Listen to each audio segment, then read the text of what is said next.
Alors aujourd'hui, on va s'intéresser au yoga puisqu'en fait, au mois d'avril, le sport est à l'honneur puisqu'on fête, on célèbre jeudi la Journée internationale du sport. Et donc, on entend beaucoup parler des bienfaits du yoga pour nous adultes. Mais la question c'est, qu'en est-il pour les enfants? Comment peut-on le pratiquer en classe? Quels sont ses bienfaits? Et pour répondre à toutes ces questions, on accueille aujourd'hui Elisabeth Joanne. Bonjour Elisabeth. Est-ce que tu nous entends, Elisabeth? Bonjour. Bonjour. Oui, je vous entends très bien. Super. Alors, Elisabeth, je te présente en quelques mots avant de te passer la main. Donc, toi, tu es jeune retraitée, mais tu as été enseignante pendant 25 ans en maternelle.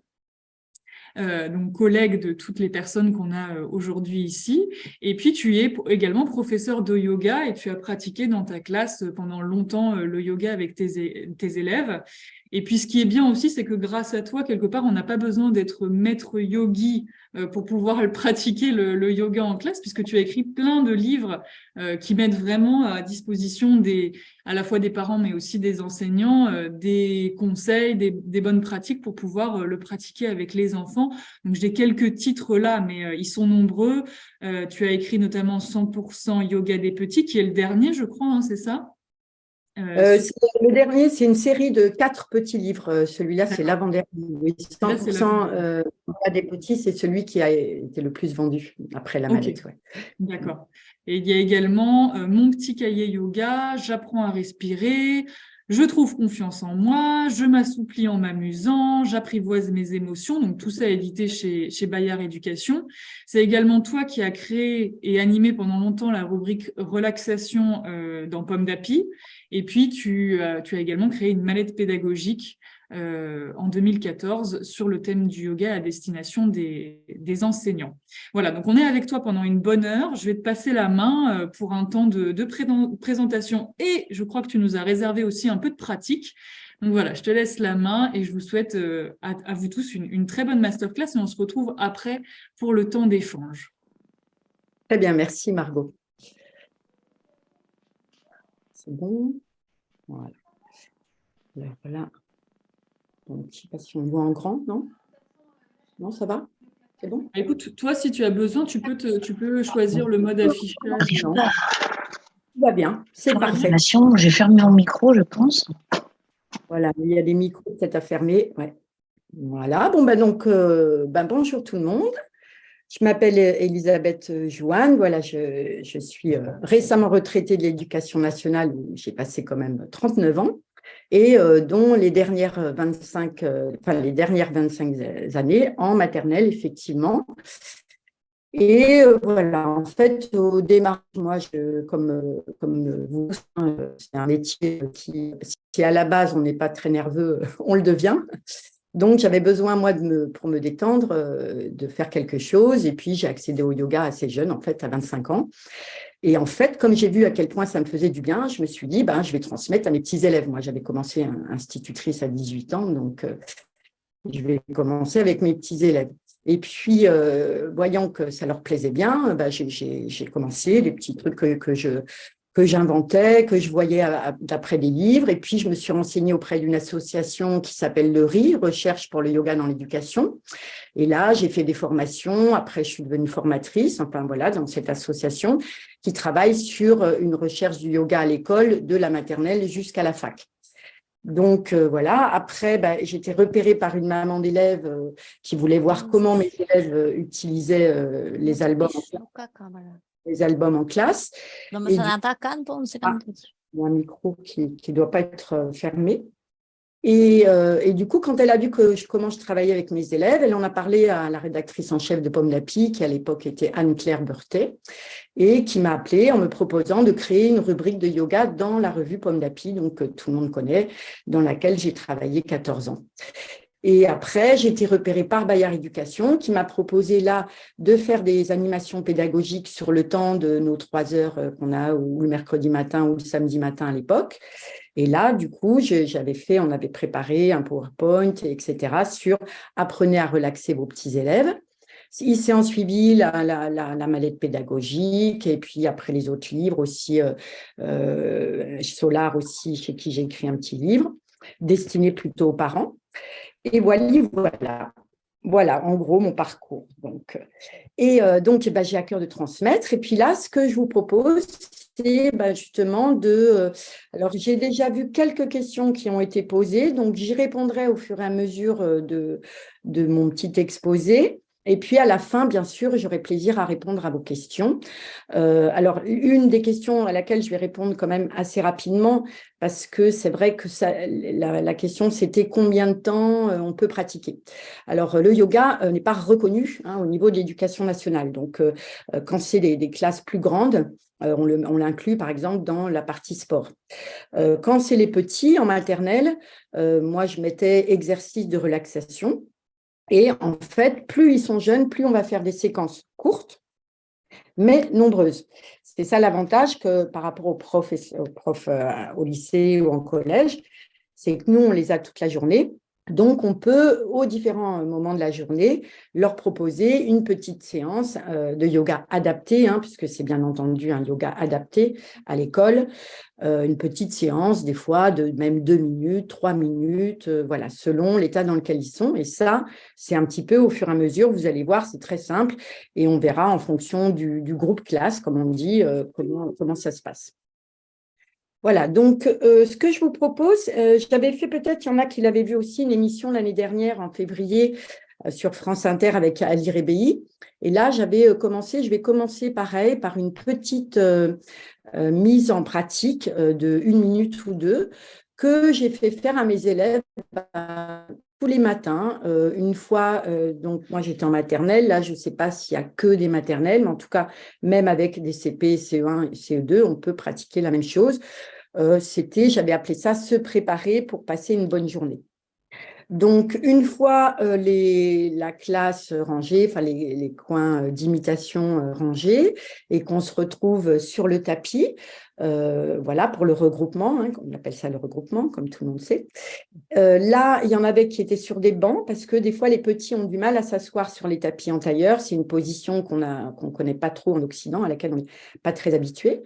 Donc, pour ceux qui ne tenaient pas bien en tailleur, ils se mettaient sur les bancs. Et au milieu, ceux qui étaient à l'aise se mettaient sur le tapis, donc assis en tailleur. Donc, ce que je vous propose là tout de suite maintenant, c'est selon l'endroit où vous êtes assis, si vous êtes assis sur une chaise, comme c'est mon cas, vous mettez vos 2 pieds au sol. Là, pas pour l'instant, la posture du papillon, merci. Donc, vous mettez vos 2 pieds sur le sol, vous vérifiez que vous êtes bien dans votre axe, comme on dit.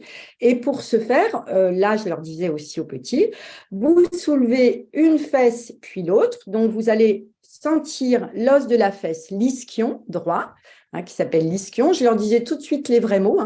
Et l'ischio gauche, donc on vérifie, normalement on en a 2, des os. Donc on se balance sur les ischions, voilà, on se balance sur nos ischions, à droite, à gauche. Donc voilà, super, ah ben là je vous vois, c'est super, c'est encore mieux. Voilà, donc on se balance un petit peu sur nos 2 ischions, on ralentit le mouvement de balancement. Et puis, à un moment donné, voilà, il faisait même des petits mouvements comme ça, et on se retrouve pile dans notre axe, c'est-à-dire entre nos 2 ischions, vraiment bien assis, les 2 pieds à plat au sol. Alors, je vais me reculer un petit peu, ça ne va pas forcément être évident de vous montrer mon ventre, mais je vais le faire quand même. Vous mettez vos 2 mains sur le ventre, voilà, et on fait comme ça. Alors, je leur dis, vous gonflez votre ventre comme un ballon. On gonfle nos ventres très fort, on gonfle le ventre. Une fois qu'il est bien plein, on va les souffler dans nos 2 mains, qu'on met comme ça, d'un coup. On étire devant les bras, on les monte, et là, on va s'étirer à nouveau en se rebalançant sur nos ischions, à droite, à gauche, voilà, super. Et là, déjà, on sent que ça nous fait du bien, on s'étire en même temps, puisque évidemment, l'avantage, c'est qu'on fait les exercices en même temps qu'eux, donc on en trouve aussi les avantages, bien sûr. Donc là, on ne voit pas en haut, mais après, on va décrocher les mains et on va déverrouiller les articulations des poignets. Voilà, dans un sens et dans l'autre. Toujours les doigts vers le haut pour la circulation. Donc, on est comme ça, on déverrouille les articulations. Ensuite, on remonte nos bras.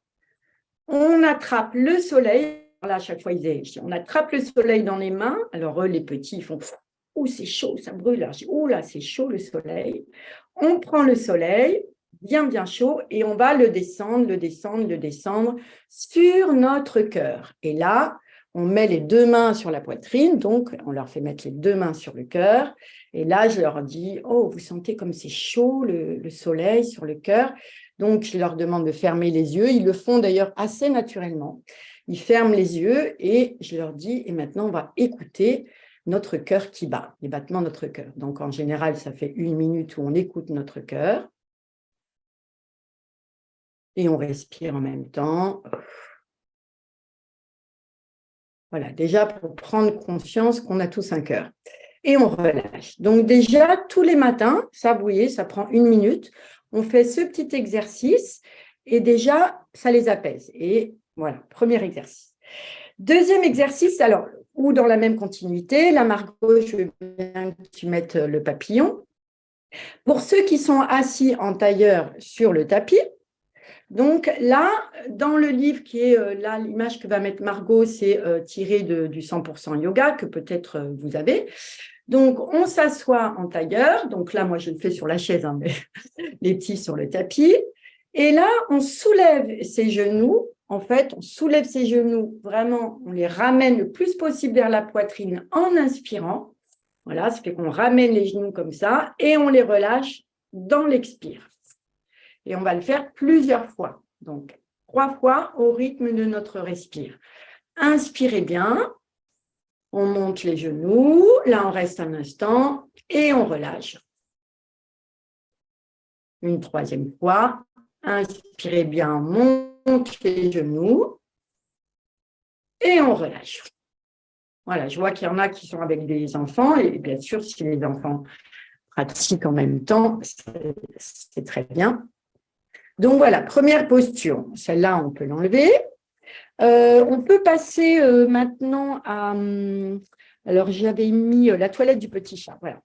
Alors, donc, en gros, pourquoi le yoga à l'école? Parce que, bien évidemment, on sait que l'important, c'est de trouver, qu'ils arrivent à trouver leur place au sein d'un groupe, hein, ce qui n'est pas évident de leur proposer dès l'âge de 3 ans d'être dans un gros groupe. Et ça va être vraiment l'histoire de trouver sa place d'individu, hein. Et le yoga, ce qui est intéressant, c'est que justement, ça va les rendre de plus en plus autonomes, puisqu'après, on peut même faire des petits coins où ils jouent au yoga dans la classe avec les fiches de la mallette pédagogique ou le support de livres qui est sur pupitre. Et ils adorent ça, hein, parce que tout ce qui est connaissance de son corps, de toute façon, ils sont partants, ils adorent ça. Donc, le plaisir, il faudra toujours qu'il y ait du plaisir. S'il y a certains de vos élèves qui ne veulent pas faire, surtout ne les contraignez pas, hein. Souvent, les petits, des fois, ils ont besoin d'observer. Alors, en général, sur 1 ou 2 séances, ils vont d'abord regarder. Et puis après, souvent, tout naturellement, ils y viennent d'eux-mêmes parce qu'ils voient le plaisir qu'ont les autres. Donc, ça va leur donner envie et ils vont se mettre à pratiquer. Alors, un petit exercice que je faisais aussi quotidiennement, hein, qui a visé pour un peu supprimer aussi tous les miasmes de leurs préoccupations. Ils arrivent souvent de la maison ou même du centre aéré déjà, avec déjà dès 8h30 du matin de l'agitation, etc. Donc, la toilette du petit chat, qui est en fait un automassage, va leur permettre de débarrasser leur tension physique et mentale et d'être plus concentrés, puisque c'est quand même aussi un des objectifs du yoga, c'est de les rendre plus attentifs en passant par le biais du corps. Voilà, puisque c'est la proposition. Alors, la toilette du petit chat, alors selon l'âge, alors les tout petits, au début j'avais vraiment des 3 ans, donc là c'est pour ça qu'on faisait la toilette du petit chat, mais des fois, parfois, à 4 ans ou 5 ans, en moyenne, grande section, même CP, j'avais transformé en disant se laver avec du vrai savon, voilà, pas comme un chat. Donc là, on va faire la toilette du petit chat et je vous donnerai une autre version après, un petit peu plus simple. Alors, la toilette du petit chat, comment ils font, les chats, bien sûr. Donc, je vous propose de le faire en même temps, comme ça, vous sentirez les bénéfices, parce que nous, c'est comme les enfants, notre capacité d'attention, surtout sur des écrans, hein, est relativement courte. C'est pour ça que de bouger son corps, ça ressollicite de l'attention. Hein, dans une de mes formations de yoga, il nous faisait des conférences de 1 quart d'heure. Tous les quarts d'heure, on se levait pour faire un étirement ou une respiration. Donc là, on va faire la toilette du petit chat. Alors, on fait semblant. Alors, je dis toujours, on faisait semblant de lécher nos mains, mais il y en a toujours qui font pour de bon, vous imaginez bien, donc ça, c'est assez rigolo. Donc, on fait semblant de se lécher, voilà. Et puis, on va commencer par se nettoyer les joues. Donc là, on fait des ronds dans ses joues. Alors, après, avec les plus grands, j'en profite aussi pour faire un petit peu de géométrie, hein, par le corps, par le biais du corps, qui devient un vecteur des apprentissages, comme on dit au niveau des… Voilà, alors des petits ronds. Après, on va tapoter les mâchoires. Les mâchoires, c'est un des hauts lieux de tension dans le corps, plus que les trapèzes. Donc, il y a beaucoup d'enfants et même d'adultes qui font du bruxisme, qui serrent les dents de stress. Donc là, moi, je leur disais, il y a des vis qui font la jonction de la mâchoire du haut et de la mâchoire du bas. Donc, on va masser ces petites vis, voilà, en ouvrant bien les coudes, souvent, pour pas qu'ils s'oppressent au niveau de la cage thoracique. C'est pas mal de leur faire ouvrir un petit peu les coudes. Je dis, voilà, alors on masse les vis, voilà. Alors, souvent, et d'ailleurs, c'est là qu'on voit que ça marche, c'est que s'ils baillent, c'est que ça marche. Dès qu'on s'automasse, on baille. Donc, le bâillement, bien entendu, premier étirement. Hein. Voilà, donc on masse les joues. Après, on va faire l'ovale du visage, du front au menton, parce qu'on travaille l'anatomie en même temps, et du menton au front. Alors, toujours en respirant bien, hein, puisque la base du yoga, c'est vraiment la respiration. Donc, souvent, je leur disais, on inspire et on souffle. Hein, on dit plutôt on souffle qu'on expire, mais après, les plus grands, on peut dire on expire, bien sûr. Donc, on fait l'ovale du visage. Voilà, jusqu'aux petits cheveux. Donc, ça, il adore, les petits cheveux. Voilà. Après, on va étirer un peu les sourcils, on va faire des lignes horizontales, donc on étire les sourcils, puisque comme vous le savez sans doute, hein, dès qu'on est stressé, anxieux, on serre cet espace entre les sourcils. Hein, voilà, on parle des fois du troisième œil, cet espace entre les sourcils qu'on va un petit peu masser. Voilà, tout ça en expirant. Alors, des fois, je leur faisais faire vraiment souffler fort. Pareil, cet espace entre le nez et la bouche, hein, ça, c'est des points de médecine chinoise. Donc, souvent, hein, surtout l'hiver, je vous conseille de les faire se moucher avant quand même. Et on va les masser, voilà, dans deux sens opposés. Donc, ça, c'est aussi, ça évite les rhumes. Voilà, donc on continue l'automassage. J'agrémente un petit peu la rubrique, hein, comme vous le voyez.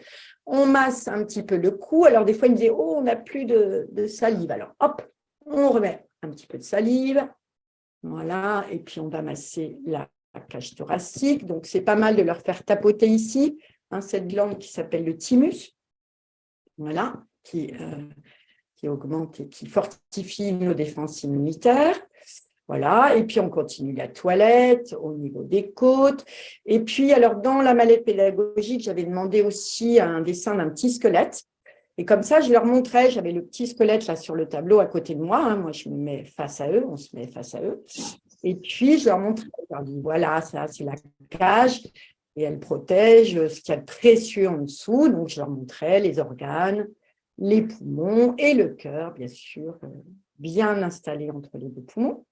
On continue l'automassage. Alors, avec les plus grands, je disais, on met du savon. Alors, et on savonne les flancs. Donc, vous allez voir, quand on fait le savonnage des flancs, ils vont aller s'étirer obligatoirement.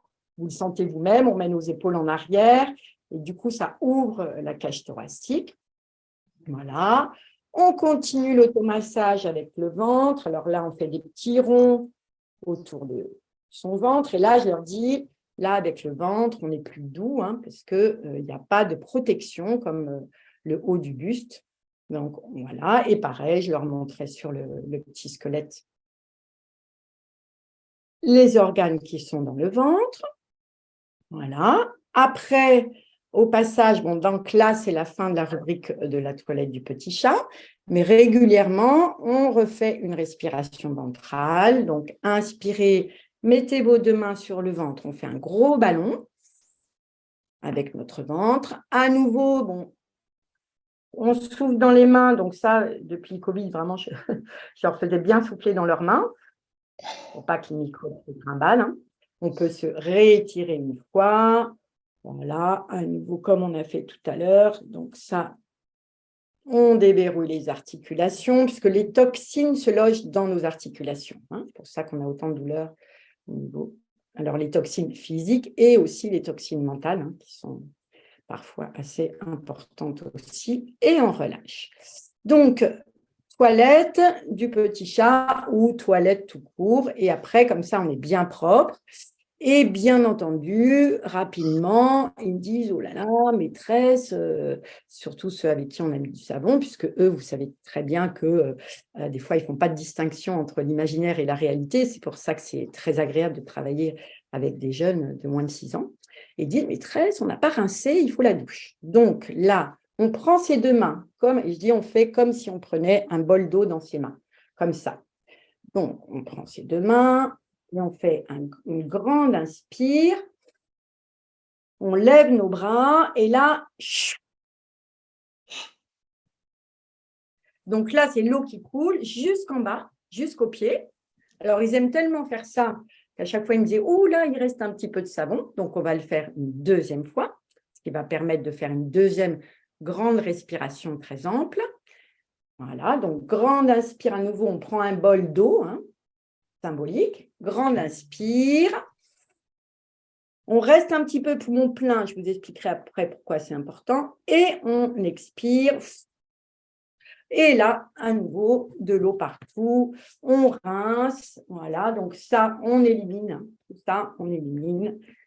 Et on est enfin tout propre pour pouvoir commencer la journée. Voilà, donc ça, c'est vraiment, là, j'ai donné avec quelques explications, mais c'est vraiment quelque chose qu'on peut faire en 5 minutes tous les matins, sans problème. Et du coup, vous allez voir ce qui est assez incroyable, c'est qu'après, ils sont beaucoup plus réceptifs. Déjà, beaucoup plus réceptifs parce qu'ils ont touché leur corps et ils ont respiré. Hein, puisqu'on sait très bien que, évidemment, le fait qu'ils respirent pas bien, trop vite, etc., ça provoque du stress. Hein, par exemple, en parlant de respiration, là, je fais un aparté, mais c'est toujours dans le même domaine.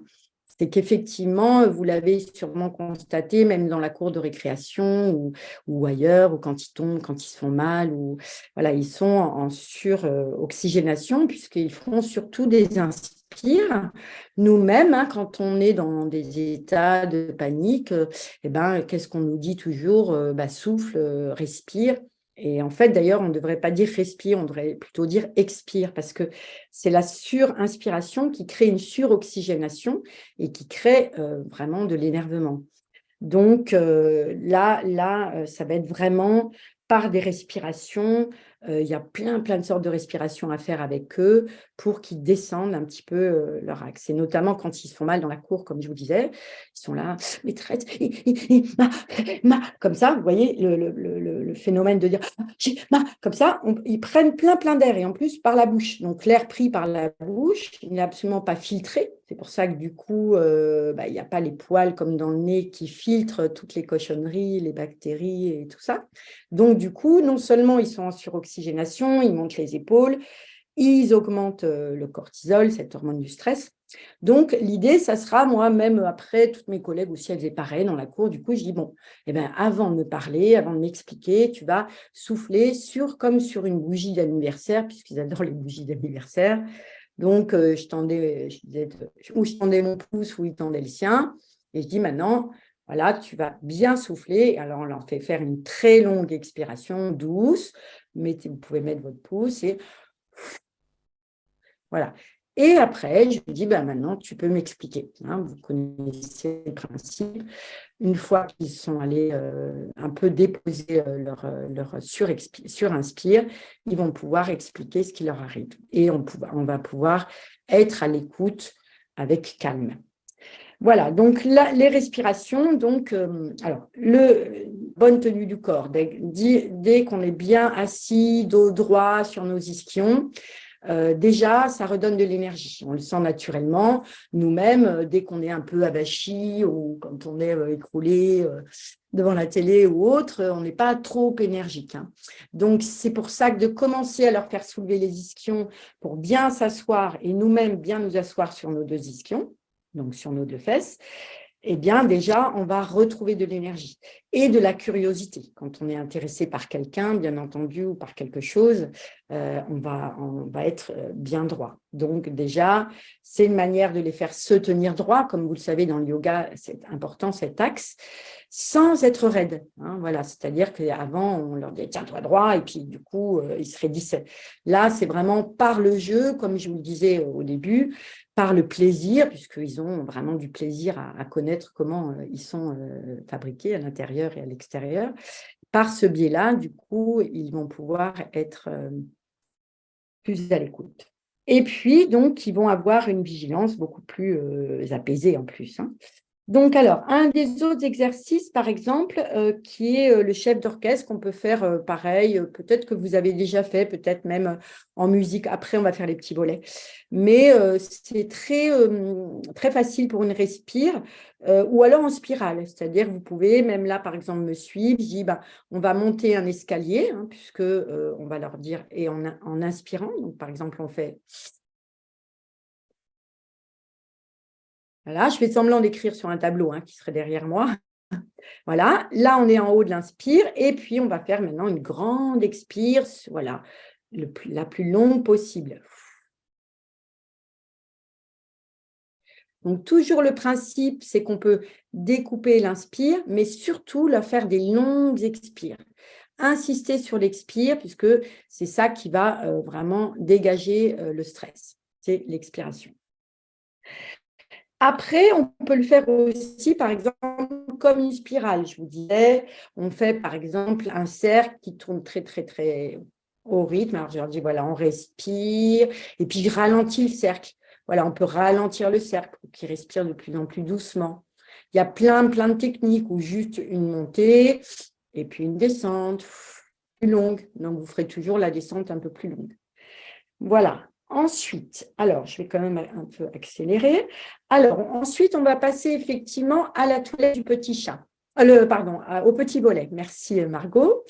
Donc, les petits volets, donc là, en yoga, ça s'appelle le palming. C'est une technique de relaxation qui commence par détendre les yeux, comme on le sait. C'est un des sens qui est le plus sollicité, même trop maintenant, on le sait, tout ça. D'ailleurs, même vous, après une visio, après il y a un long moment sur des écrans, n'hésitez pas à le faire, c'est très, très bénéfique et très agréable. Et on sent une relaxation assez rapide. Donc, je vous propose, celles qui ont des lunettes comme moi, de les retirer. Et on va suivre plus ou moins la rubrique. Donc, on frotte nos mains. Alors, l'hiver, souvent, je leur fais faire ça en revenant de la récréation. S'ils ont eu froid aux mains, en plus, ça va permettre de réchauffer les paumes des mains. Voilà, s'ils ont vraiment très froid, on insiste, on masse même le dessus des mains. Là, alors je leur dis, on fait comme les hommes préhistoriques avant quand ils faisaient du feu, donc on frotte très, très, très, très fort. Alors ça, évidemment, ils adorent. On frotte, on frotte, on frotte. Et quand c'est bien chaud, on met 2 petits volets, donc comme 2 coquilles autour de nos yeux. On ne plaque pas les paumes sur les paupières, et là, je leur dis, maintenant, vous allez vous concentrer sur le noir en respirant doucement. C'est la nuit, tout le monde dort dans la maison. On respire bien, on se détend et vous vous concentrez sur la chaleur et peut-être même que vous allez sentir un liquide sous les paupières. C'est le liquide lacrymal. Voilà. Et puis, quand il n'y a presque plus de chaleur, là, c'est la fin de la nuit. Tout doucement, on va ouvrir les petits volets. Donc ça, ils adorent les petits. On ouvre les petits volets et après, on ouvre les fenêtres. Donc, les fenêtres, ce sont les yeux. Alors, évidemment, il y en a toujours qui ont gardé les fenêtres ouvertes. Ce sont les yeux. Et après, je ne sais pas si vous le sentez rapidement, juste des fois en le faisant même une seule fois, on sent la détente et on sent effectivement le liquide lacrymal, donc les larmes qui deviennent plus abondantes, ce qui va justement humidifier les yeux puisque c'est la sécheresse des globes oculaires qui font beaucoup de fatigue. Donc, les petits volets, alors l'idéal c'est de le faire 3 fois, mais là on va le faire qu'une fois.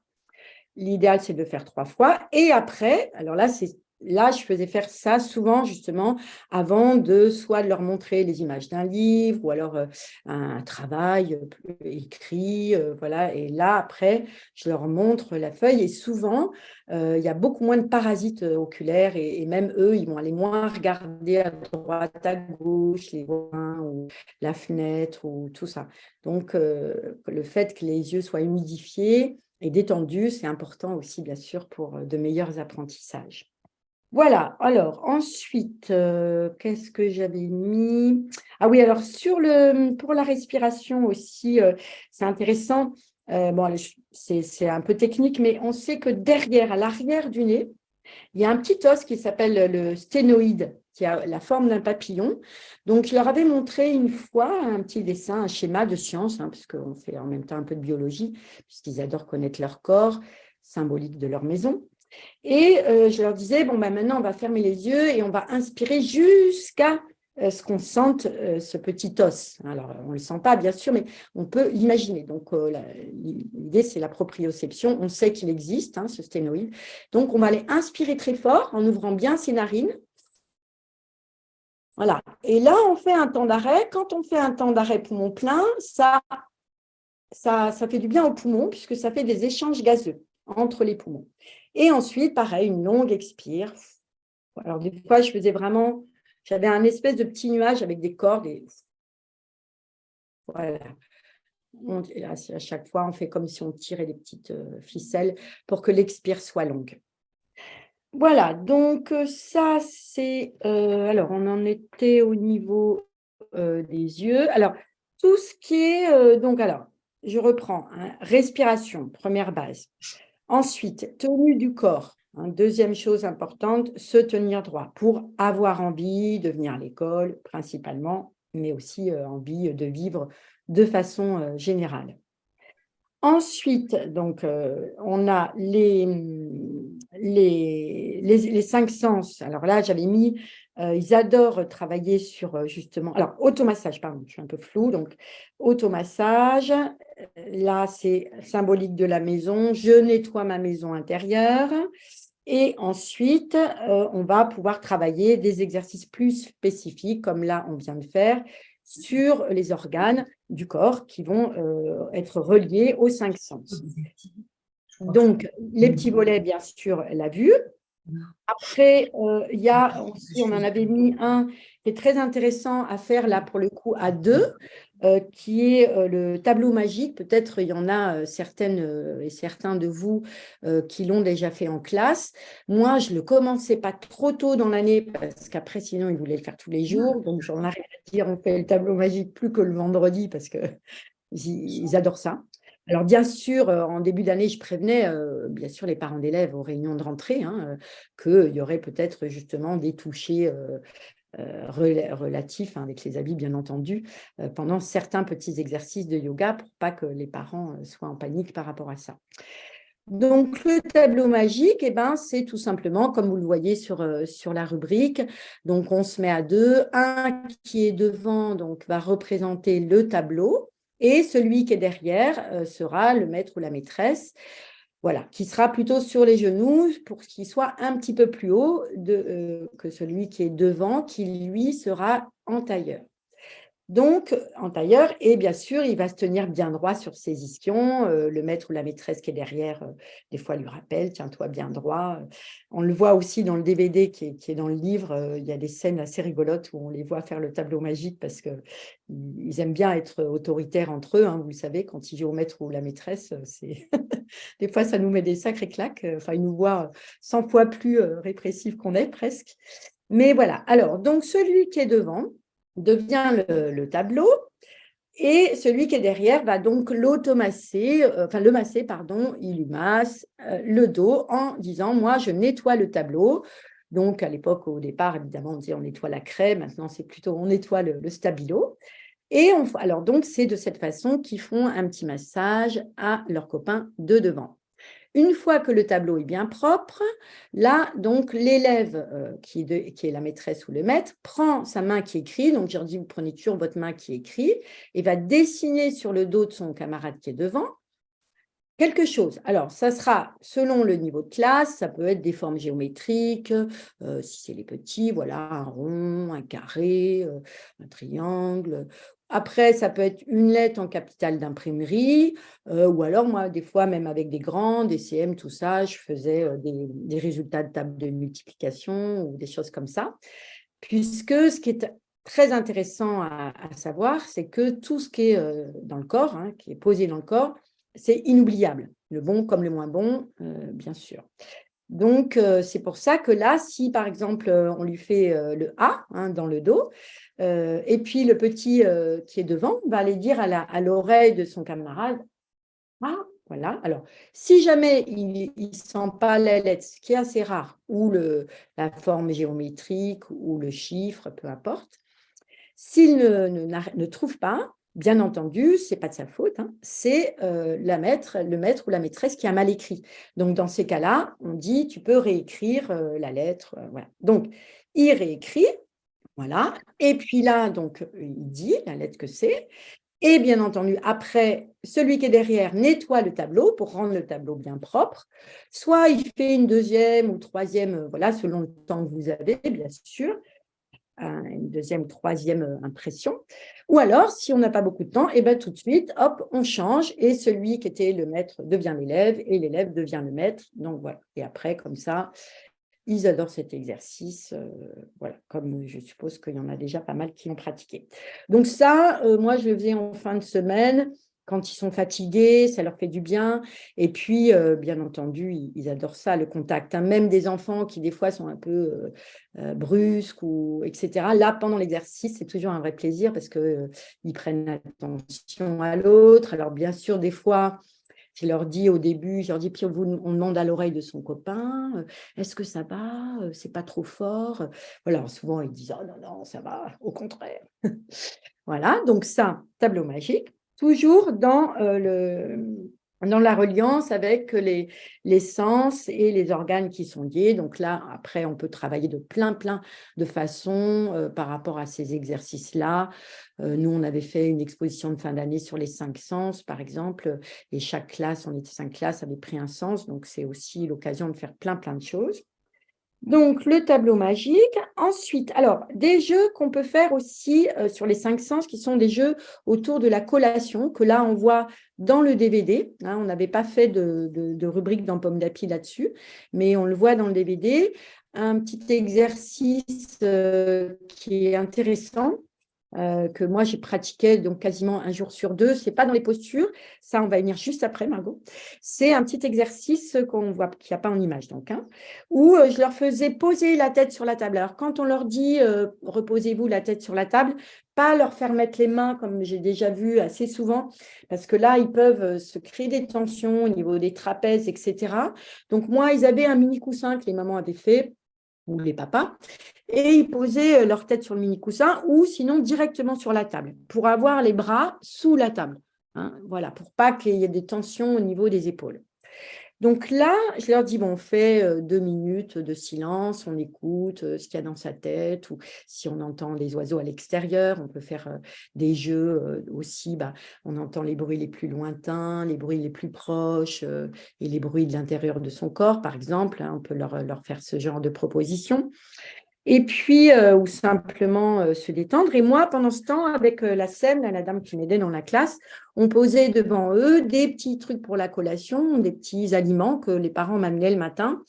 Donc, que des aliments, genre, c'était des petits morceaux de dattes, enfin des choses qui, a priori, ils n'aiment pas spécialement, des fruits secs, mais des fois, ça pouvait être des petites tomates cerises ou des petits morceaux de fromage, des raisins secs, enfin voilà, plein de petites choses comme ça. Et puis après, je leur dis, bon, maintenant, on va se redresser, on met l'aliment sous le nez, alors voilà, alors je leur dis, on garde les yeux fermés, bon, évidemment, c'est sûr qu'il y en a qui les ouvrent, mais peu importe. Et puis, donc, ils sentent le petit aliment, et puis, voilà, je leur dis, et puis observez ce qui se passe dans le corps. Alors, c'est difficile parce que, évidemment, avec l'impatience qu'on leur connaît, ils ont envie de manger tout de suite. Et là, je dis, non, non, non, on sent, voilà, par le nez qui filtre, voilà, on explique qu'il y a des poils qui filtrent les cochonneries et qu'on n'a que le bon parfum.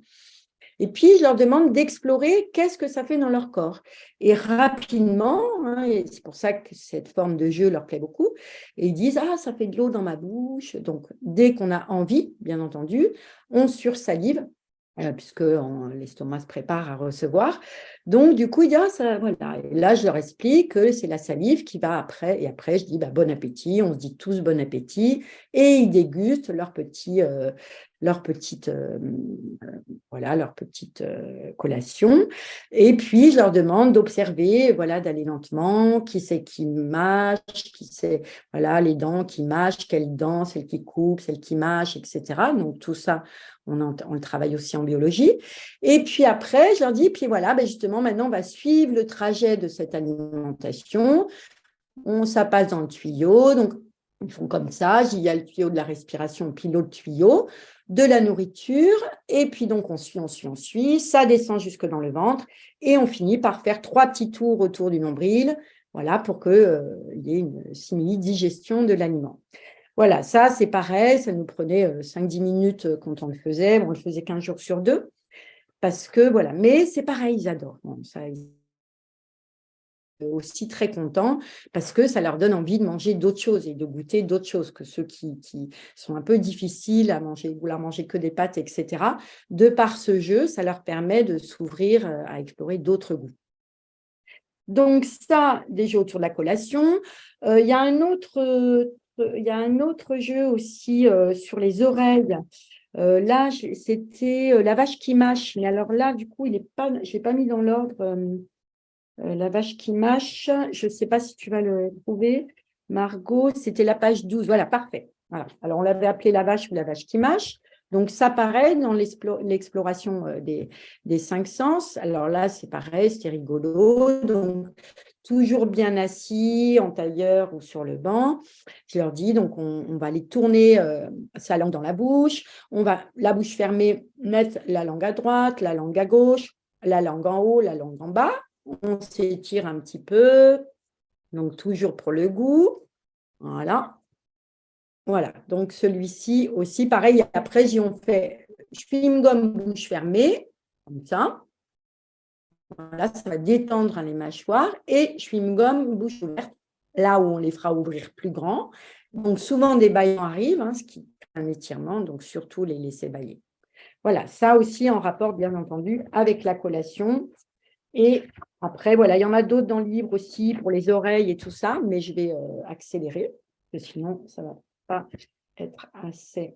Voilà, donc, alors on va passer aux postures. Alors, les postures, alors je faisais faire ça à l'époque, on disait salle de jeu, enfin, dans la salle de sport ou autre.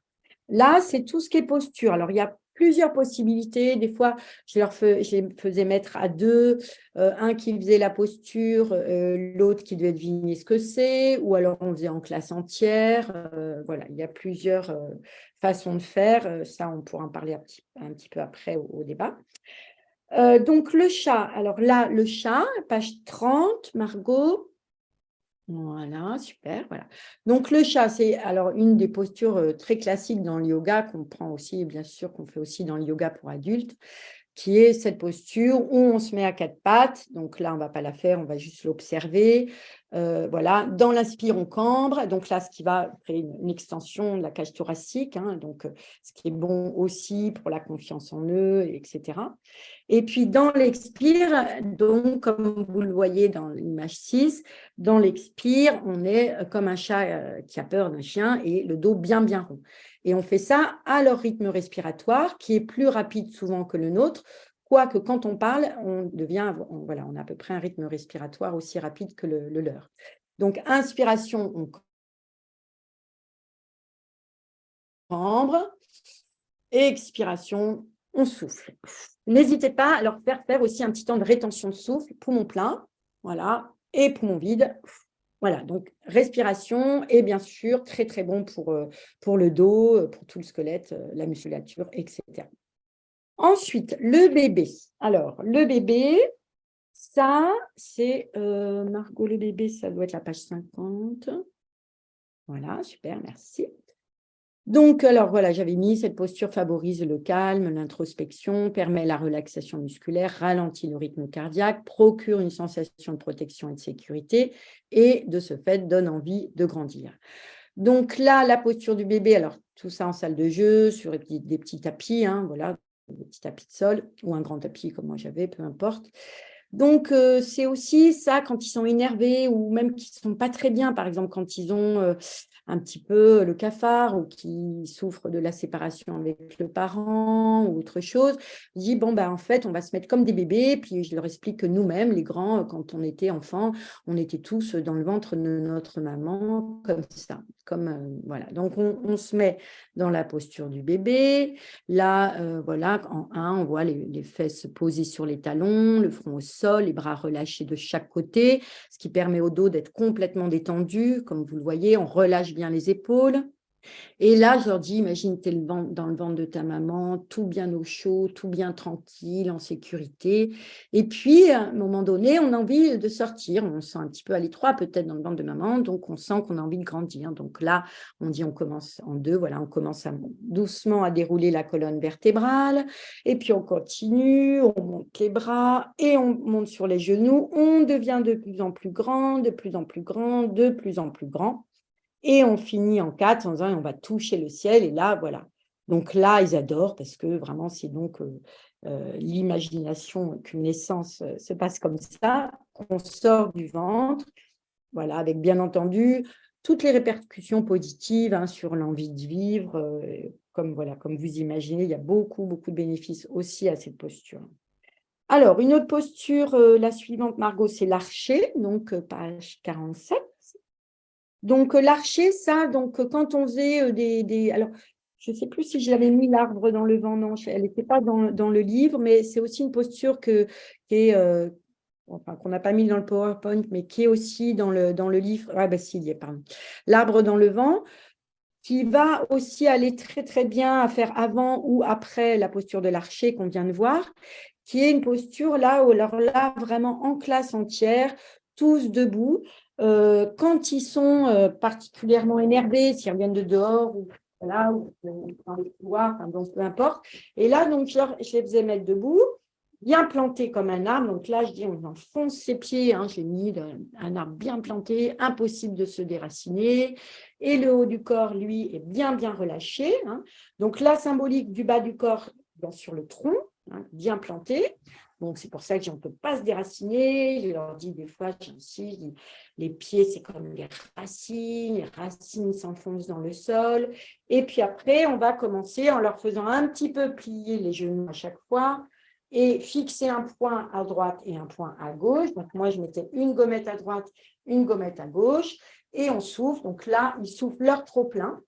Voilà, et ils soufflent et ils soufflent. Alors, il y a de plus en plus de vent. Des fois, je dis, et de plus en plus de vent. Comme ça, ils se défoulent bien. Ils se défoulent. C'est vraiment le yoga des petits. C'est vraiment supprimer leur trop-plein d'énergie, contrairement au yoga pour adultes qui est en récupéré. Donc là, en expirant, alors des fois, eux, c'est le vrai Mistral. C'est certains enfants, je suis obligée de dire, et de moins en moins de vent, et ça devient une petite brise légère, etc., etc. Et à la fin, il n'y a plus de vent du tout. Et là, je dis, waouh, quelle belle forêt. Donc, on a tous les enfants bien droits, détendus aussi, parce que dans ce mouvement, on masse et la thyroïde au niveau du cou et les surrénales dans le bas du dos. Donc, ça va régir aussi au niveau de tout ça, de leur système hormonal, etc. Donc, ça fait du bien. La posture de l'archer qu'on a vue juste avant, elle peut ou être avant ou être après, peu importe, ça ils adorent aussi cette posture. Et voilà, comme ils s'installent debout, bien droit.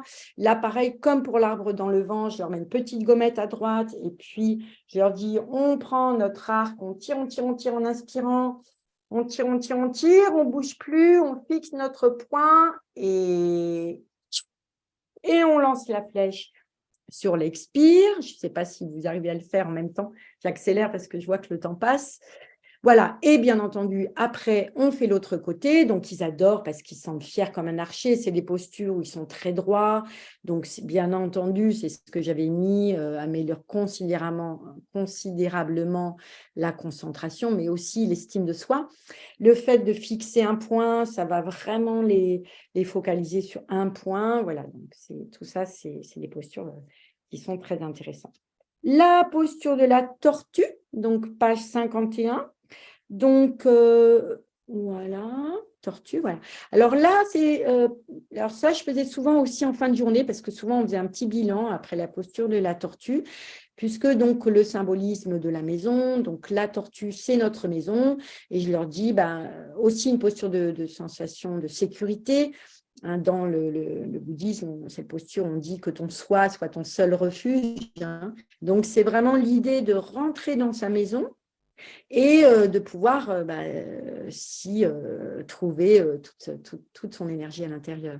Donc, voilà, j'avais mis prendre conscience du fait qu'on est responsable de son corps. Ça, c'est bien aussi la notion de responsabilité. On le sait, hein, dans notre pays, le problème, c'est que souvent, c'est assimilé à la culpabilité, la responsabilité. Dans d'autres cultures, c'est pas pareil. Donc là, c'est leur faire prendre conscience que ce sont des petits êtres autonomes et qu'ils ont tout en eux, en fait. La posture de la tortue, comme vous le voyez, les deux pieds en contact, on passe nos mains dessous. Une inspire et dans l'expire, on descend la tête. Et là, peu importe où arrive la tête, hein, des fois, ils essaient d'aller jusqu'au pied, mais ça n'a pas d'importance. C'est vraiment juste cette idée. Puis là, on les guide en leur disant, tu es chez toi, tu restes bien à l'abri, tu as ta carapace pour te protéger.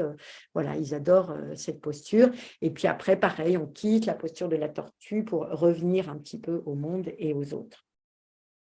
Ensuite, la posture de l'oiseau, page 46. Voilà, super. Donc ça, alors comme toutes les postures d'équilibre, alors il y a beaucoup de postures d'équilibre aussi dans le yoga, ce sont des postures en fait qui nous permettent de nous concentrer.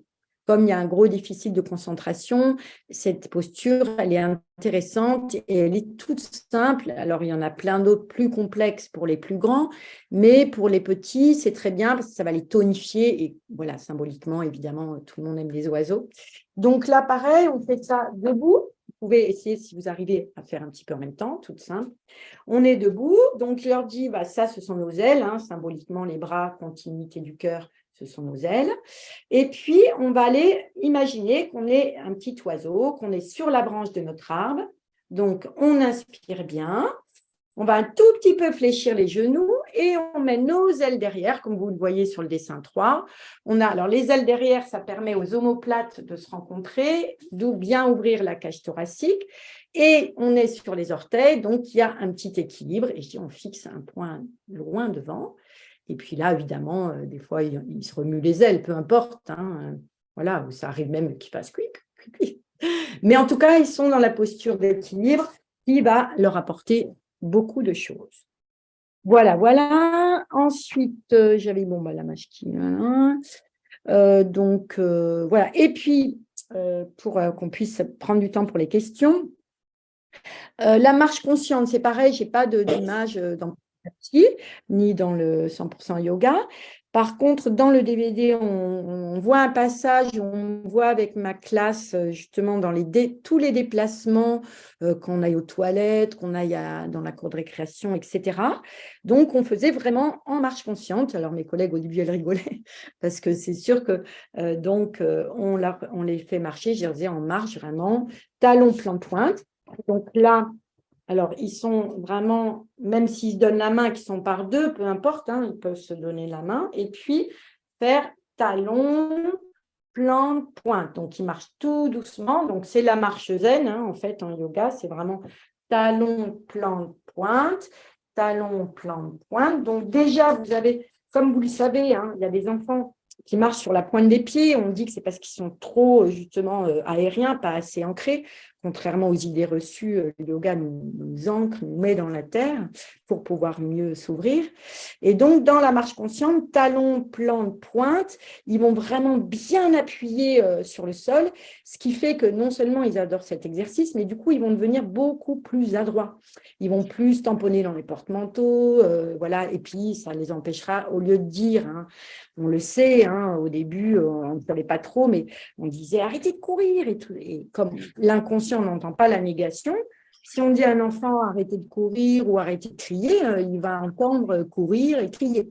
Hein, si on leur dit maintenant on marche tout doucement, talons, plante, pointe, eh ben, ça va enregistrer, on marche tout doucement, talons, plante, pointe. Voilà.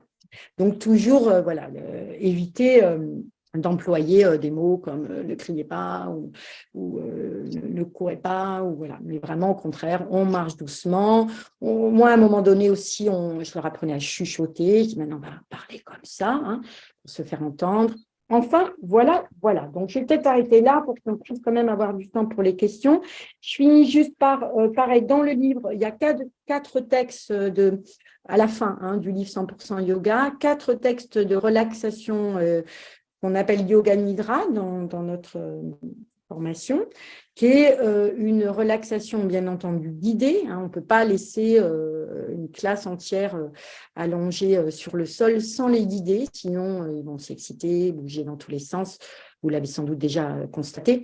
Mais là, c'est vraiment les guider sur la respiration.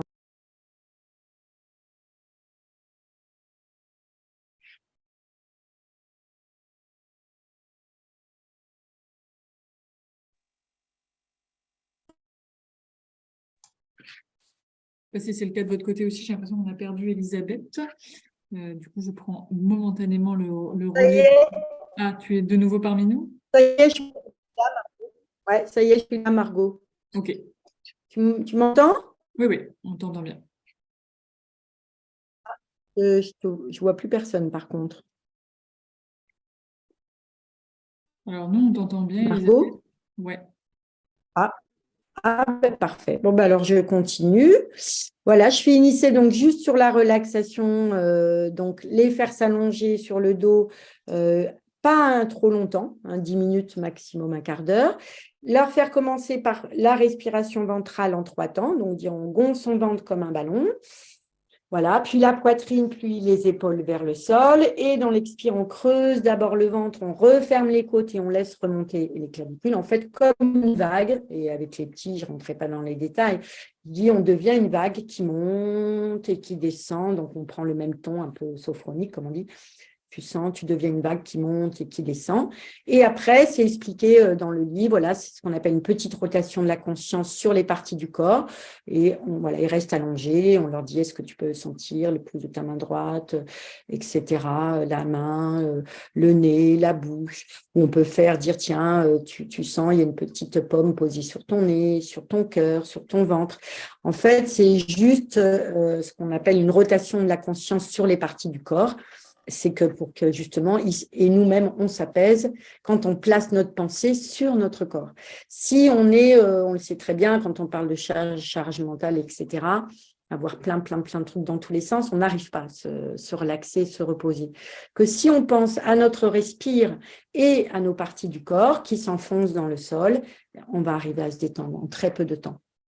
Voilà, je préfère maintenant qu'on passe aux questions parce que ça sera Merci. plus Merci vivant. beaucoup, Elisabeth, pour à la fois ces informations et cette pratique, je pense, qui est très enrichissante parce que ça part de vraiment, on sent que ça part de ton expérience et tu as distillé ça de plein de conseils très pratiques, donc c'est super. Et si je résume, finalement, ça répond aussi à l'interrogation, j'ai l'impression, majeure des enseignants qui était vraiment quand le pratiquer. Et finalement, si je comprends bien, toi, dans ta pratique, finalement, il y avait à la fois le fait d'avoir peut-être des petits moments de rituel, mais aussi en fait d'utiliser ces postures pour soit gérer une émotion ou un moment difficile, soit préparer une activité, soit pour des questions de concentration, soit pour vraiment préparer le corps, quoi. Si je résume, c'est un peu ça. Tout à fait, c'est ça. Donc, C'est pour ça que je disais comment trouver sa place d'individu au sein d'un groupe, parce que voilà, il y a le vers soi, hein, c'est vraiment d'abord s'occuper de soi, hein. Je leur dis, on s'occupe de nos pieds, physiquement, et puis pouvoir aller vers l'autre déjà en connaissance de soi. Voilà. Donc, très bien, merci Margot. Je suis Alors, on a des premières questions qui arrivent. Alors, on a une première question, je vais prendre de Christine qui dit: avez-vous des petits exercices pour préparer l'écriture? Alors, l'écriture, on peut faire tout simplement des petits exercices avec comme je vous montrais au début, dérouillage des articulations dans un sens et dans l'autre. Voilà, donc ça, voilà, ils adorent, hein. Et puis après, moi, je leur faisais faire aussi, pareil, des automassages des doigts, surtout, là, moi, je suis dans la région parisienne donc les retours de récré, doigts un peu glacés. Donc, on masse les doigts jusqu'à la pulpe. Et alors ça, ils adoraient, oui, on masse jusqu'à la pulpe, et puis je dis, la pulpe, là, c'est doux comme ça, donc je leur faisais masser la pulpe, et puis après, je dis, ah, vous sentez comme c'est doux, comme ça, en mettant sur leurs joues, puis ils disaient, ah oui, c'est doux. Donc voilà, et après, je dis, maintenant, voilà, on a bien déverrouillé tout ça, donc on va prendre notre crayon, et puis on va faire une belle lettre, alors voilà, puis moi, des fois, j'en rajoutais, j'adore écrire attaché, tout ça. Voilà. Et puis, bien entendu, aussi en préparation à l'écriture, on peut faire le petit exercice qui, ça va ça va se mettre dans le corps aussi d'une autre façon. Voilà pour l'écriture. Ok, et il y a Karine aussi qui nous demande qui nous confie plutôt que c'est pas toujours évident de pratiquer le yoga par terre parce qu'il y a toute la mise en place à faire en classe complète. Elle demande s'il y a des postures à adapter sur la chaise. Je crois que justement dans ton livre, il y en a pas mal qui peuvent se pratiquer assis ou debout. Et bien là, bon, c'est ce que j'expliquais au début dans le petit rituel du début de journée, donc comment se préparer à passer une bonne journée. On est assis en classe sur une chaise, voilà, quand on balance nos ischions l'un sur l'autre et qu'on fait cette respiration ventrale de base et les étirements sur des flancs. On est assis sur chaise, voilà, il n'y a pas de souci. Et là, comme je le disais, les exercices comme le chat, toutes les postures chat, bébé, archer, arbre dans le vent, ça, c'est dans la salle de sport ou dans une autre salle ou quand la classe est dégagée. Mais sinon, bien sûr, tous les autres petits exercices, les exercices sur les 5 sens, sur les chaises en classe, voilà, beaucoup de postures. Des fois, je leur faisais même faire une petite de leur chaise et de leur table, et on faisait une respiration ventrale, un étirement debout, et on attrape le soleil, par exemple, on s'assoit et on se préparait à travailler.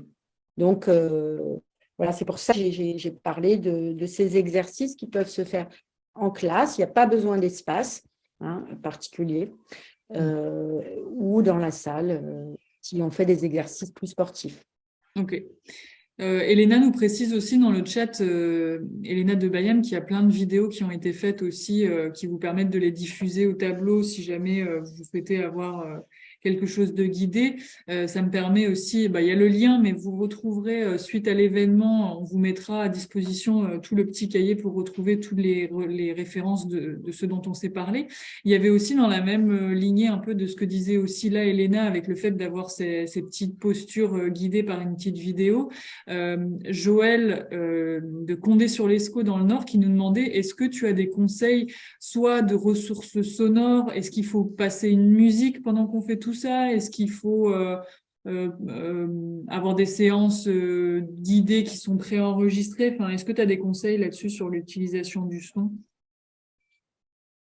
Alors, pas spécialement de guider, parce que après, surtout les petits, comme je disais, quand on les a toute la journée, on va un peu s'adapter aussi à l'état dans lequel ils sont. Ce ne sont pas pareil le lundi matin et le vendredi après-midi, c'est sûr.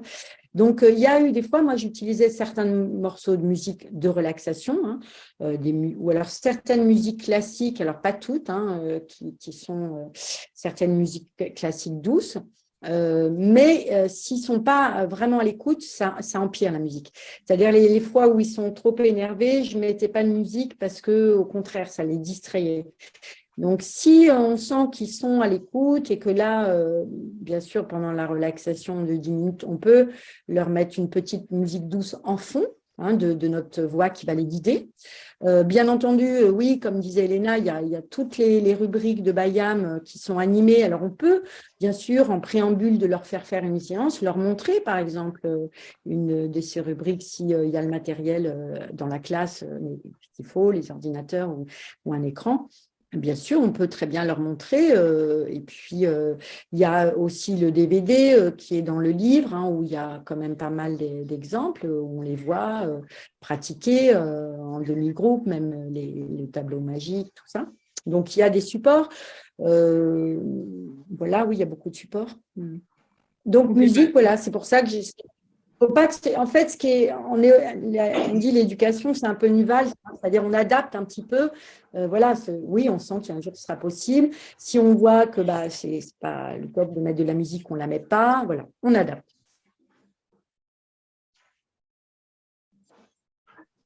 Je micro coupé, pardon. On parlait des supports sonores, il y a aussi tous les supports visuels. Donc, il y a Angélique qui nous dit qu'elle se demande si ce ne serait pas sympa d'avoir un coin spécial dans la classe avec tapis et images des postures. Tout à fait. Dorezova réagit. Non, c'est je crois qu'il y avait. Si, Dorezova qui réagit en disant que justement, elle a imprimé certaines des postures pour les afficher. Voilà, donc il y a plein de témoignages. Il y a aussi des témoignages de ceux qui pratiquent déjà. Je ne sais pas si Chloé, je vois que vous nous dites que vous pratiquez depuis 2 ans. Est-ce que vous voulez peut-être prendre la parole pour nous raconter un peu comment ça se passe dans votre classe? Donc là, je vous propose de réactiver votre micro si vous souhaitez nous en dire un peu plus. Ça marche? Oui. Oui. Moi, j'ai commencé à le pratiquer pendant le confinement, quand tous les élèves devaient rester dans leur petit mètre carré. Et du coup, c'était un bon moyen, voilà, de faire de l'activité physique, de respirer, de partager quelque chose ensemble. Et du coup, j'ai continué à le pratiquer dans le cadre des activités physiques quotidiennes du matin et aussi dans les activités de transition, comme vous expliquiez. C'est un bon moyen de réoxygéner son corps, de le détendre avant de passer d'une activité à une autre. Je le pratique 2 fois par semaine le matin sous le préau. Chaque enfant a un tapis, donc ça nous permet de faire… en hiver, on fait surtout des postures qui sont plutôt debout parce que le sol est très froid. Et quand le temps le permet, on utilise le tapis et on fait des postures au sol. Alors, les élèves aiment beaucoup.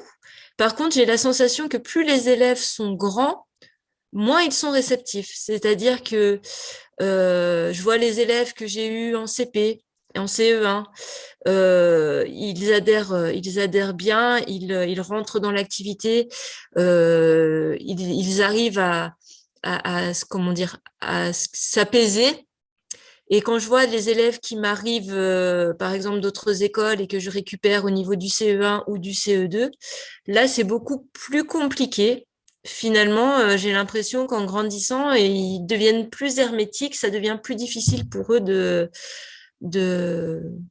s'apaiser et de rentrer dans le jeu du yoga. Elisabeth, toi, tu t'adaptes beaucoup. Tu nous disais même en introduction là que une même posture, c'était aussi dans la façon de le présenter, c'est ça, où tu adaptes? Oui, je comprends ce que dit. Sinon, c'est pas Anne qui vient de parler parce que c'est vrai que oui, j'ai eu plusieurs copines qui, pareil, me disaient qu'elles avaient plus de difficultés avec les plus grands. Déjà, pour répondre juste à la première question, effectivement, c'est très, très bien d'avoir un coin dans la classe, un coin yoga. Puisque moi, grâce à la mallette pédagogique qu'on avait faite, que beaucoup d'écoles ont acheté d'ailleurs, il y avait des grandes affiches. Donc, les rubriques là qu'on a un petit peu vues étaient sur grand format. J'avais plastifié, j'avais mis ça dans un coin à côté du coin bibliothèque avec 2 petits tapis et ils jouaient au yoga. Ils disaient on va jouer au yoga. Donc ça, c'était sympa aussi de les voir faire ça. Donc ça, d'avoir un coin dans la classe, c'est bien. Après, pour les plus grands, bon, effectivement, c'est sûr que ça peut nous apparaître un peu plus complexe quand on dit tout se joue avant 6 ans, c'est CP20, etc. Il y a déjà des conditionnements et des micro-traumatismes qui se sont installés. Donc, ils ont aussi des rapports au corps qui deviennent différents.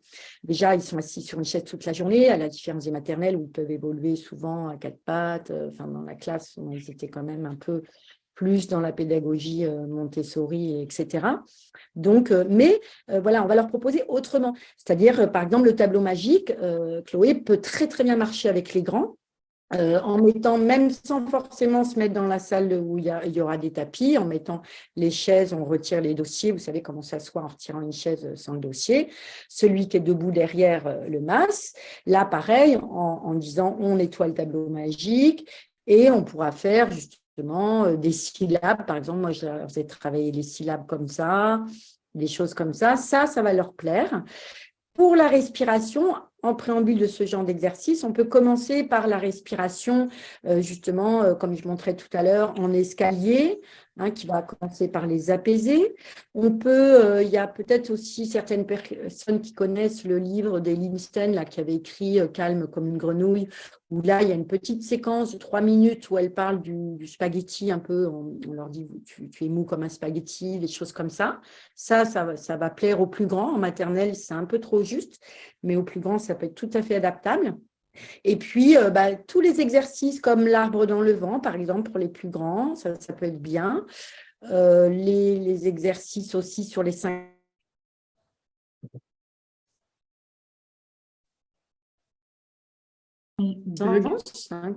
qu'ils apprécient. Et après, il ne faut pas avoir peur au coin où on réfléchit. Voilà, tout le monde sait ce que je veux dire. Et au coin où on réfléchit, ce qui était assez marrant d'ailleurs, c'est qu'au bout de 5 minutes, ils se mettaient à faire les automassages et tout, parce que ça me faisait beaucoup rire, parce que je voyais qu'ils se faisaient du bien à eux, en fait. Et l'intérêt, c'est qu'ils se rendent compte que ce n'est pas pour faire plaisir à la maîtresse, pour faire plaisir aux parents qui vont aller faire du yoga, c'est qu'ils se rendent compte que ça leur apporte un réel bénéfice. Tous les exercices aussi de déverrouillage des articulations, avec les plus grands, je disais, voilà, on remplit, on vide tous les… Le son est très, très coupé. Je ne sais pas si c'est le cas chez tout le monde, ça coupe. Ouais. Et en plus, il est 18h15 passé, donc il va falloir essayer de synthétiser parce qu'il y en a beaucoup qui sont en train de nous quitter. Ouais. Est-ce que tu veux dire un petit mot de la fin, peut-être juste pour résumer Non. Alors après, moi, je pense que vous allez peut-être, Margot, tu vas leur donner aussi mes coordonnées. Vous pouvez, n'hésitez pas à me contacter par un mail, par exemple. Moi, je me ferai un plaisir aussi. Et j'ai des documents que je pouvais donner. J'avais fait un mémoire de recherche pour passer le concours de prof des écoles, par exemple, comme j'étais instite sur ça, le yoga à l'école ou l'école de la vie. J'ai des documents, bien sûr, par Bayard. J'ai aussi une chaîne YouTube où j'ai mis quelques postures de 15-20 minutes.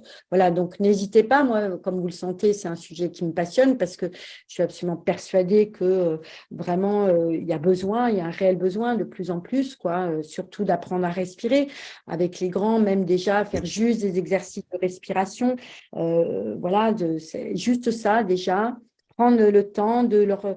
Voilà, il faut qu'il y ait du plaisir et pour eux et pour vous, c'est-à-dire si pour vous ça provoque du stress, évidemment, vaut mieux pas le faire, mais si vous sentez que ça va aussi vous apaiser… Angèle, t'es là avec eux. T'es où? J'étais là. Non, elle n'est pas là. Elle n'est pas là. Enfin, voilà. Donc, et puis, en conclusion, j'avais vraiment dit, voilà, c'est pour éviter, voilà, d'être en surcharge, pour éviter qu'ils pètent les plombs, comme on dit. On dit, le yoga, c'est pour un rendez-vous avec soi-même. On dit, voilà, on va faire un petit retour vers soi pour pouvoir mieux aller vers les autres. Donc voilà. Bon. Et puis ça développe bien entendu la différence, la tolérance, l'intuition, la notion de responsabilité. Et puis ils se sentent plus acteurs, ils sont moins soumis, ils sont plus acteurs de leur vie en pratiquant. Donc c'est pour ça que c'est quand même… Et maintenant on peut en faire dans l'éducation nationale. Moi quand j'avais commencé en 96, on ne pouvait pas dire le mot yoga, c'était pas possible. Et maintenant on peut dire le mot yoga à l'école. Donc merci aussi à Vincent Payan en 2014 qui avait reconnu le yoga à l'école d'utilité publique. Et je reste persuadée que c'est pas un miracle, mais c'est un vrai outil, voilà, pour nous aider avec tout ça. Donc, super, merci. écoute, moi je terminerai bien aussi sur un petit témoignage. On avait Audrey aussi de Meurthe-et-Moselle, je ne sais pas si elle est présente, qui avait témoigné aussi au moment de son inscription en disant qu'elle-même utilisait aussi 100% yoga des petits depuis cette année et qu'elle ne le pratique pas elle-même à titre personnel, mais que voilà, depuis cette année, elle utilise ça pendant le temps calme du début d'après-midi et que ses élèves adorent. Donc, ça montre bien aussi que finalement, c'est vraiment à la portée de tous. Il n'y a pas nécessité d'être soi-même, d'avoir des compétences développées aussi en yoga, mais que vraiment, à partir de ces postures simples, il y a moyen de mettre en place des petites choses. Donc voilà, on vous met toutes les références à disposition suite à la masterclass. Et si parmi vous, il y en a qui pratiquent déjà et qui ont plein de conseils à donner, n'hésitez pas à compléter aussi en commentant la ressource qui sera mise à disposition ou bien en partageant aussi dans la bibliothèque vos propres créations autour du yoga. Voilà, on est aussi dans cet esprit de, comme on le voit sur cette masterclass, de se partager des conseils et de mutualiser. Donc voilà, vos témoignages et vos activités sont les bienvenus dans la bibliothèque. Merci beaucoup, Elisabeth, de ce moment et merci à tous. Merci à vous. Je vois aussi tous les retours. Là, merci pour la mallette et tout ça. Donc, je vous remercie de mettre tous vos remerciements que je viens de voir en bas. Et voilà, moi, vraiment, j'ai grand plaisir. Et éventuellement, je me déplace encore dans des écoles pour… on mettra tes contacts. Avant, je faisais avec Bayard Éducation. Maintenant, je le fais aussi. Voilà, avec plaisir. Et puis, bonne continuation à tous. Voilà, merci beaucoup. Au revoir. À bientôt. Merci.